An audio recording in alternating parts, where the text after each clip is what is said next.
Hello mga karelasyon. Ladies, naguguluhan ka ba kung mahal ka ng isang lalaki?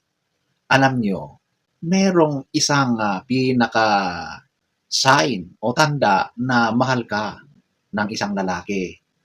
At yan ay iisa lang. Maraming mga signs dyan. Pero kapag ito ang ginagawa ng lalaki sa iyo, sigurado na mahal ka niyan. Kaya ladies, kung interesado ka at kung gusto mong malaman kung mahal ka niya, manood ka.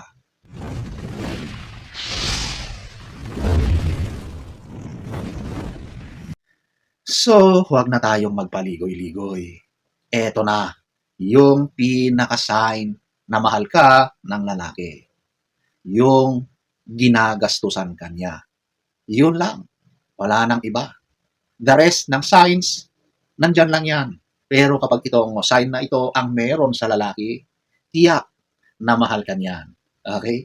Alam nyo kasi, ang lalaki, kapag ikaw na yung nagpatibok sa puso niya, lahat ay gagawin niya para sa iyo.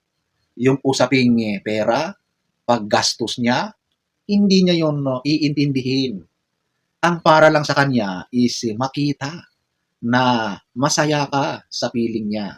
Siyempre, alam naman natin na sa isang relasyon, hindi mawawala talaga ang usaping pinansyal. Okay?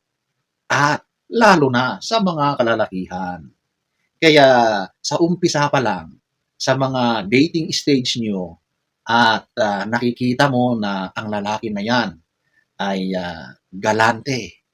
Talagang kapag nag-date kayo, siya ang umaako sa mga gastusin. Although marami na akong nakikita sa mga magkasintahan ngayon na nag-share na sila. Pero ang bottom line dyan, kapag inaya ka ng lalaki, siya ang gagastos. Okay? Yan ang bottom line. Kung gusto mong mag-share, kasi parehas naman kayo na may kakayahan, okay lang yun.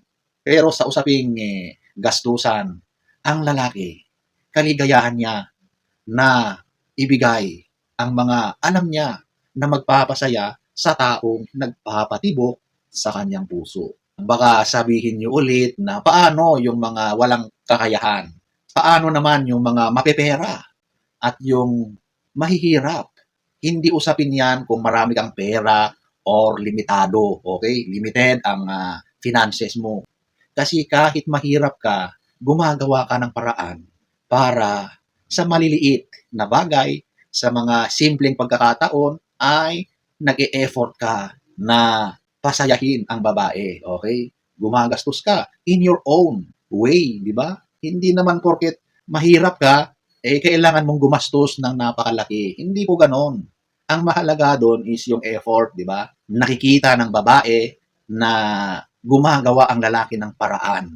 At karamihan ng mga lalaking nagmamahal, gumagawa yan ng paraan para mapasaya ang kanyang minamahal. Kung sa mga lalaki naman na mataas yung kakayahan nila sa usaping pinansyal, may level din silang sinusunod or pamantayan. Pero wala yon sa kung ano ang intention ng lalaki. Wala yan sa kung gaano kamahal or kung ano yung presyo na ibinibigay ng lalaki. Okay? Ang mahalaga doon, pinaghirapan niya, nag-effort siya para maibigay yung alam niya na magpapasaya sa babae. So ladies, kapag sa umpisa pa lang at nakita nyo na parang napakahirap sa lalaki na yan na magbitaw ng pera, doon pa lang mag-isip ka na, okay? Kasi paano na kapag sinagot mo yan? Paano na kapag naging kayo? Mahirap, napakahirap na isugal mo yung future mo, yung relasyon mo sa ganyang uri ng lalaki na napaka-kuripot. Ayaw magbitaw ng pera. Hindi ka bibigyan. Siya ang may control lahat sa finances. Naku po, napakahirap ng ganyang kalagayan sa isang relasyon. Okay? So, dapat sa umpisa pa lang, makikita mo na yan sa lalaki. Okay? Of course, kailangan mo pa rin mag-ingat. Kasi may mga lalaki na talaga namang napakagalante sa umpisa. Pero kapag nakuha na nila yung inaasam-asam nila, biglang nagbabago. Okay? So, mag-ingat pa rin. Pero madalas, talagang kapag mahal ka ng isang lalaki, handang gumastos yan. Ang para lang sa kanya is makita niya ang kanyang iniirog na masaya kapag sila ay magkasama. At syempre, nangyayari yan kapag maganda ang ginagawa niyo. Kumakain kayo sa maayos na kainan, namamasyal kayo sa magagandang lugar, nireregaluhan ka ng mga paborito mo, binibilhan ka rin paminsan-minsan. O, di ba? Lahat yan ay gawain ng isang tunay na nagmamahal na lalaki. Kaya ladies, yan yung ultimate sign na mahal ka ng lalaki. Yung handa siyang gumastos para sa'yo. So, ano ba ang dapat nating matutunan dito? Hindi lahat ng lalaking hindi gumagastos ay masama. Hindi naman ganoon. Pero lahat ng lalaking nagmamahal, may paraan. Gumagawa ng paraan para iparamdam yon sa'yo. Kung hindi niya kaya ngayon, okay lang yon. Pero kung ayaw niya, kahit kailan, hindi siya mag-e-effort. Okay? Huwag mong hintayin ang lalaking ayaw kang piliin. Ayaw kang gawing priority. Ayaw niyang iparamdam na mahalaga ka sa araw-araw. At makikita mo yan sa usaping gastusan. Okay? Napakahalaga mo.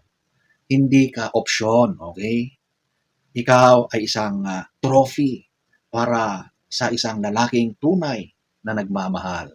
At ang lalaking nagmamahal, tiyak na gagawin ang lahat para makita kang nakangiti lagi.